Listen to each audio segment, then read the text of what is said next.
पृथ्वी पर जब बहुत भार बढ़ गया, पृथ्वी रोती रोती भगवान के पास गई। भगवान ने उसको आश्वासन दे दिया, अब तुम चिंता मत करो, बहुत रोली तुम, अब मैं तुमको आश्वासन देता हूं, वसुदेव जी के घर में मथुरा में साक्षात में ईश्वर ही बालक बन करके आ रहा हूं तुम्हारे भार को हल्का करने के लिए। जैसे ही आकाशवाणी 33 करोड़ देवताओं ने सुनी, सब ने जाकर के वृंदावन में विविध विविध रूप धारण कर लिए और सब प्रतीक्षा कर रहे हैं कि ठाकुर जी कब आएंगे।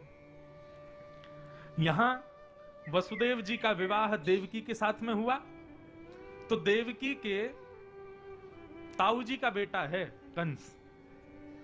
कंस अपनी चचेरी बहन को विदा करने के लिए जाने लगा, तभी आकाशवाणी हुई और आकाशवाणी में देवताओं ने कह दिया, अरे कंस, जिस बहन को तुम विदा करने जा रहे हो इसी का अष्टम गर्भ तुम्हारा काल होगा। जैसे ही सुना कि अष्टम गर्भ मेरा काल होगा, केश पकड़ लिए और पकड़ करके तलवार निकाल करके वध करने लगा देवकी का। तब वसुदेव जी ने चरण पकड़े, कंस ऐसा मत करो, लोग क्या कहेंगे, कैसा राजा है अपनी बहन को मार दिया। राक्षस जितने भी हुए ना, सबको अपना पद बहुत प्रिय था, पदेशना। इसलिए भैया पद से ज्यादा प्रीति मत करना, पद प्रीति ज्यादातर राक्षसों को ही होती है। और ना पद की इच्छा रखना। तृणादपि सुनीचेन, सदैव झुके रहो, पद से विमुख रहो। मुझे महाराज बनने में बहुत संकोच होता है। अब कथा करता हूं इसलिए महाराज गुरुजी सब लोग कहते हैं, मेरा बहुत मन करता है मैं सहज भाव से सबसे मिलूं, सबके संग खेलूं, सबके संग आनंद करूं। लेकिन कई बार क्या होता है, लोग सहजता का, सरलता का गलत फायदा उठाते हैं, इसलिए कभी कभी छुप के रहना पड़ता है, थोड़ा सा महाराज बन के रहना पड़ता है। लेकिन पद से जितना हो सके बचना चाहिए। पद राक्षसत्व को प्रकट कर देता है। अपने पद की प्रतिष्ठा पर जब बात आई, कंस ने जीवित छोड़ दिया देवकी को। अच्छा, लोग ये कहेंगे कि मैंने अपनी बहन को मारा, तो बोलो और नहीं तो ठीक है, मैं इसको नहीं मारूंगा, लेकिन इसके जितने बालक होंगे सबको मारूंगा। अब यही तो राक्षसत्व है, बहन को जीवित छोड़ रहा है लेकिन भांजे भांजियों पर करुणा नहीं कर रहा है। ये कैसा व्यक्ति है, बहन को छोड़ देगा लेकिन बालकों को मारेगा। कंस ने वसुदेव जी से वचन दिलवा दिया, जितने बालक होंगे सबको लेकर के आओगे मेरे पास, सबका वध करूंगा मैं। 6 बालक हुए, 6 बालकों का वध कंस ने कर दिया। 7वें बालक के रूप में साक्षात शेषनाग बलराम जी के रूप में आए। लेकिन भगवान को बाद में याद आया, बोले ये शेषनाग तो बड़े क्रोधी हैं, ये जन्म लेते ही जो काम मुझे करना है वो शेषनाग ही कर देंगे, कंस को यही मार देंगे। और यदि इन्होंने कंस को मार दिया तो फिर मैं क्या करूंगा। इसलिए फिर भगवान ने योग माया को बुलाया। योग माया कौन है? वही वैष्णो देवी, वही भद्रकाली और वही देवी जो आपके देवास में विराजमान है। क्या नाम है उनका? शीतला माता है, चामुंडा माता। आज हम जाएंगे दर्शन करने। ये जितने भी देवी के स्वरूप है ना, ये भगवान के कभी कभी क्रियाओं में सबसे ज्यादा हेल्प कराने वाली, लीलाओं में हेल्प कराने वाली ये देवी होती हैं। जब कल रास का प्रसंग आएगा परसों, वहां पर भी आएगा, योग मायाम उपाश्रित। भगवान ने योग माया यानी कि वैष्णो देवी के आश्रय में गोपियों के साथ रास किया।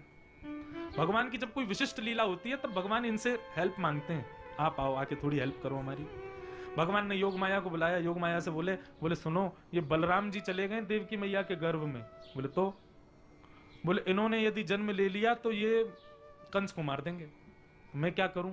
बोले आप ऐसा कुछ कर दो कि इनको ना ये जीवित भी बने रहें और ये देवकी मैया के गर्भ से स्थानांतरित होकर रोहिणी मैया के गर्भ में पहुंच जाएं।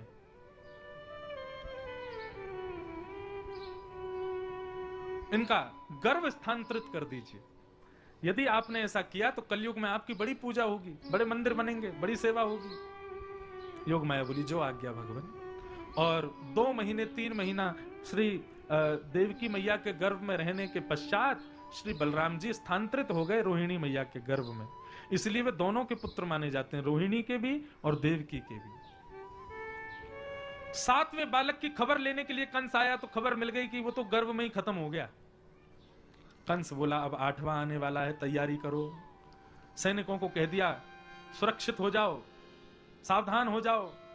डबल ताले लगा दी, हथकड़ियां पहना दी, बेड़ियां पहना दी, गले में भी एक सांकर बांध दी देवकी वसुदेव के, कि कहीं बालक भाग ना जाए, कहीं ये उसको कहीं करना आमे। भादों का महीना 8वां गर्भ आ चुका था। 8 महीने 9 महीने पूर्ण होने वाले हैं। भादों का महीना, अष्टमी तिथि, मंदम मंदम मंदम जलधारा गिर रही है।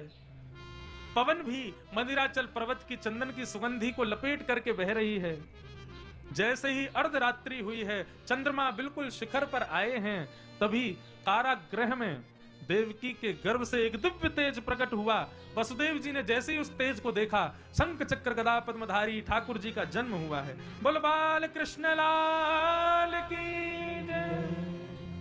भगवान का प्रादुर्भाव हुआ। सब लोग प्रणाम करो। तमद्भुतम बालकमंबुजक्षणम, और बाद में बताते हैं, चतुर्भुजम शंख गदायुधायुधम, श्रीवत्सलक्ष्मं गलसौभकौस्तुभम, पीतांबरम सांद्रपयोदसौभगम। सब लोग इधर देखो, इधर देखो, यहां देखो। यदि आपने पीछे मुड़ के देखा तो हम ठाकुर जी को वहीं रोक देंगे, हम जन्म होने ही नहीं देंगे।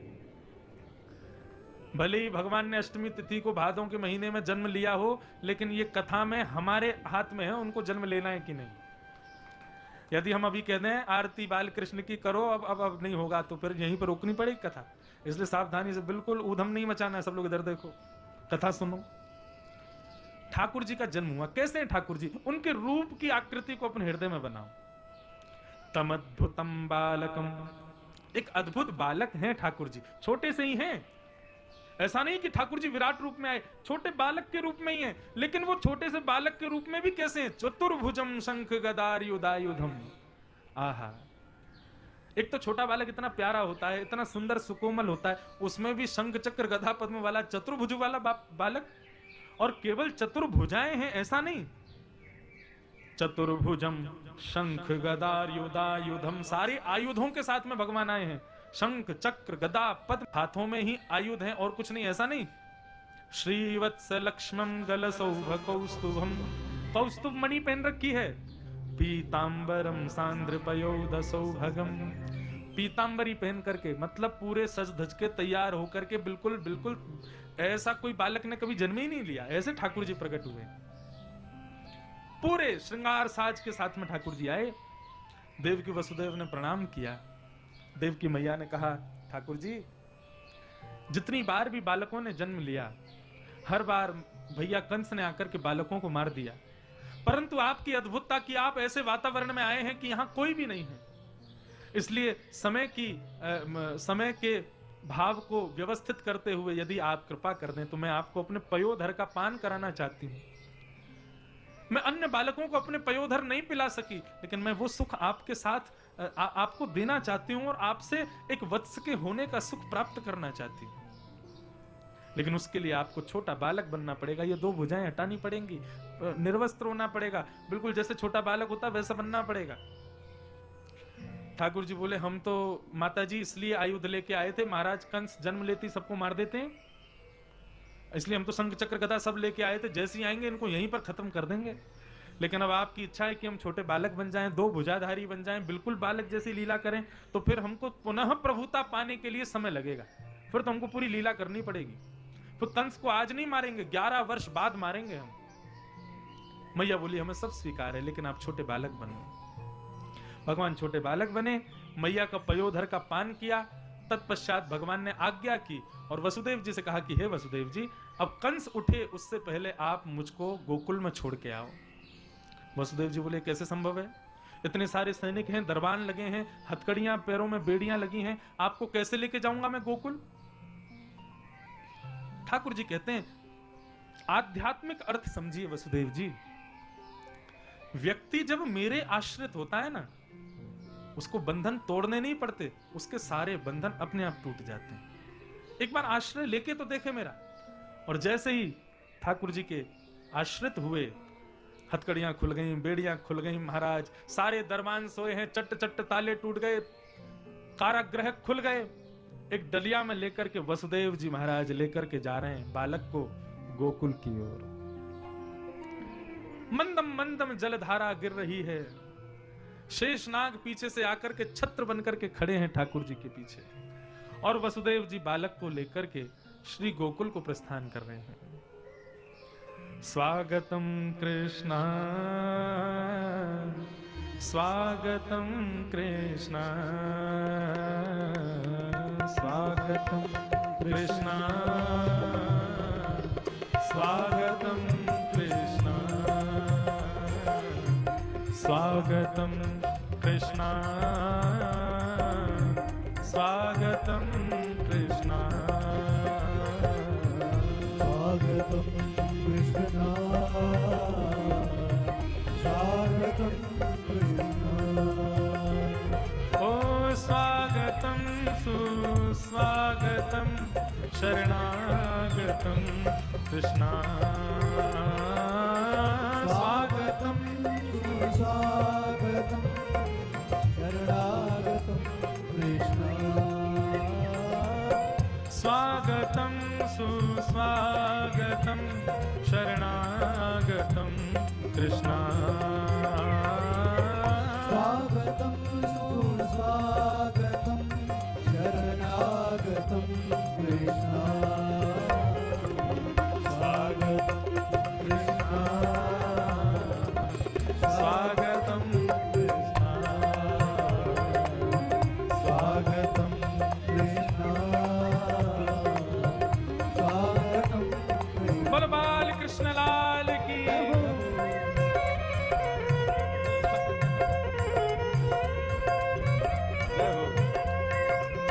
बोल नंद के लाला की जय हो। राजा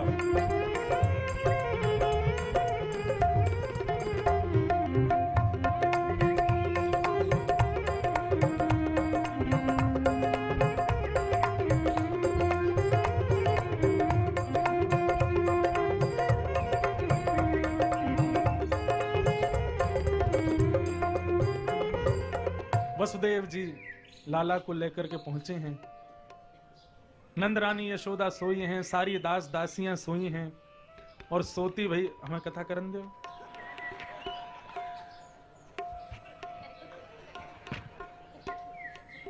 और सो रही यशोदा मैया के बगल में एक नन्ही सी बालिका सो। चलो एक पे आप बोलो, एक पे हम बोले हैं, या बंद कर दी भैया। ठाकुर जी हैं और आज तो इनकी माननी पड़ेगी सब बात। यशोदा मैया के बगल में ये चाहिए। जय हो। कुछ कह दो, बोलो हरि बोल। यशोदा मैया के बगल से बालिका को लेकर के श्री वसुदेव जी महाराज मथुरा पहुंचे। कंस के सिर पर पाद प्रहार करके अष्टभुजी देवी भद्रकाली प्रकट हो गई, वही बालिका। और कंस को बता दिया कि कंस तुम्हारे शत्रु ने तो ब्रजमंडल में जन्म ले लिया। अब कंस ठाकुर जी को खोजने के लिए आपातकालीन मीटिंग बुला रहा है। यहाँ कंस को मीटिंग करने तो हम लोग चलते हैं गोकुल। नंद बाबा 80 बरस के है गए, लेकिन लाला नाए भयो। परंतु अब ब्रजवासीन को लगवे लगी कि भैया अब के लाला तो होए गो। ब्रजवासीन की इतनी सेवा कर रहे हैं, ब्राह्मणन की इतनी सेवा कर रहे हैं, गैयन की इतनी सेवा कर रहे हैं, इन सबके प्रताप से नंद बाबा के यहाँ लाला होए गो। नंदा सुनंदा दोनों यशोदा मैया के कक्ष में गईं। यशोदा मैया के बगल में एक नीलमणि जैसो बालक सोयो है, लेकिन कंठ तक चदरिया ओढ़ के सोयो है। ये ना पतो कि लाला है कि लाली। नंदा सुनंदा बोली, अरे भैया ये इतना सुंदर बालक जन्मो है रात्रि में, लेकिन लाला है कि लाली पतो तो करो। बोले कहाँ फर्क पड़े, लाला हो चाहे लाली हो सब समान है। बोले ना सब समान है, लेकिन भैया नंद बाबा 80 वर्ष के है गए, उनकी गैयान की सेवा, उनके ठाकुर की सेवा, उनकी ब्रजवासीन की सेवा करवे वारो एक तो उनको उत्तराधिकारी होना चाहिए। एक लाला है जाए फिर भले ही 7 लाली है जाए, कोई आपत्ति नहीं। 21 बार हरिशरणम को जाप करके जैसे ही चदरिया हटाई है नंदा ने, यही है नंदा जी, जैसे ही चदरिया हटाई है गया है गया है गया है गया है गया है गया है गया है गया। सुनंदा ने आके मुंह दबाया, बोले अभी अभी मत चिल्लावे, अभी कोई को मत बतावे। अरे नंद बाबा प्रतीक्षा में बैठे, सबसे पहले ये खबर उन्हीं को सुनाएंगे। नंदा सुनंदा दोनों दौड़ी दौड़ी गई और जाके नंद बाबा से बोली, बाबा है गया है गया है गया है गया। बाबा बोले कहा भयो? बोले अब तो है गयो। बोले भयो कहा? बोले पहले ये बताओ हमको कहाँ मिलेगा फिर बताएंगे। नंद बाबा बोले जो मांगेगी सो देंगे। बोले बाबा आपने इतने ब्राह्मणन की सेवा करी, इतने वैष्णवन की सेवा करी, उन सबन के फलस्वरूप आपके घर में नीलमणि जैसो लाला जायो है, बधाई हो। बधाई हो। अब तो महाराज पूरे ब्रजमंडल में हवा की तरह बात फैल गई। नंद बाबा ने यमुना जी में स्नान कियो, पी लो चंदन लगायो, पी लो पटका डालो। 80 वर्ष के नंद बाबा तो 16 वर्ष के है, जैसी पता चली कि लाला भयो है। पूरे ब्रजमंडल में आनंद है रहो है। हो ब्रज में है रही जय जयकार, नंद घर लाला जायो है। ब्रज में है रही जय जयकार, नंद घर लाला जायो है। पहले दिन से ही देवास के लोगन में बड़ी हुलक मची है, महाराज नाचनो है, नाचनो है, नाचनो है। आज जो नहीं नाचेगो वाकू अपने बगल वाले की सौगंध है। बधाई हो, बधाई हो।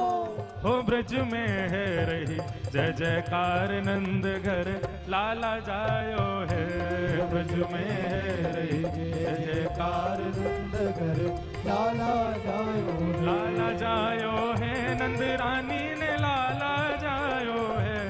हाँ लाला जायो है, नंद रानी ने लाला जायो है। अरे हाँ लाला जायो है, यशोदा ने लाला जायो है। हाँ, लाला जायो है, यशोदा ने लाला जायो है। ओ ब्रज में, क्या हो? ओ ब्रज में, क्या हो? ओ ब्रज में है रही दो दो। लाला जायो है। ओ ब्रज में है रही जय जयकार, नंद घर लाला जायो है। ब्रज ब्रज में रही जय जयकार, नंद घर लाला जायो है। हाँ ब्रज में है रही जय जयकार, नंद घर लाला जायो है। ओ ब्रज में है रही जय जयकार, नंद घर लाला जायो है। ओ ब्रज 84 कोस में भैया, ब्रज 84 कोस में भैया। ब्रज 84 कोस में भैया, ब्रज 84 कोस में भैया। सब ही कहे धन्य यशोदा मैया, सब सब ही कहे कहे धन्य यशोदा मैया। सब ही कहे धन्य यशोदा मैया। सब ही कहे धन्य यशोदा मैया। 80 साल की आयु में सुत ऐसो जायो है। 80 साल की आयु में सुत ऐसो जायो है। ओ ब्रज में, क्या हो? ओ ब्रज में, क्या हो? ओ ब्रज में है रही जय जयकार, नंद घर लाला जायो है। ब्रज में है जय जयकार, नंद घर लाला जायो है। हाँ ब्रज में है रही जय जयकार, नंद घर लाला जायो